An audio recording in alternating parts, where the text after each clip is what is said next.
Hi friends, welcome to Sangavi சமையல். இன்றைக்கி lunch வந்து பார்த்திங்கன்னா என் பொண்ணு தான் ரெடி பண்ணியிருக்காங்க. ஏன்னா அவங்களுக்கு ஆஃப் டே ஸ்கூலு. என்ன பண்ணியிருக்காங்க வாங்க பார்க்கலாம். ஒரு சாமான்லாம் நீட் பண்ணிட்டியா?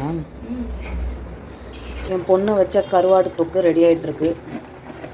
காட்டு கருவாடே தெரியலையே.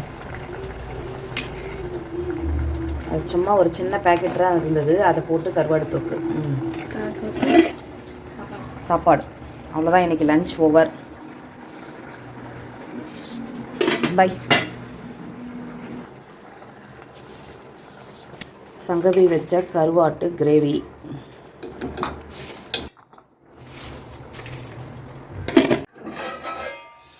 இப்போ கருவாட்டு தொக்கு வந்து அப்படியே ரெடி ஆகிடுச்சு, அதனால் மூடி வச்சாச்சு.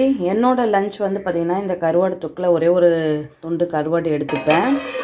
ஆனால் நல்லா வந்து பழைய சோறு வந்து இங்கே வந்து தயிர் சேர்த்து நல்லா வந்து கரைச்சி வச்சுருக்கிறேன். இதுதான் இன்றைக்கி வந்து என்னுடைய லஞ்சு.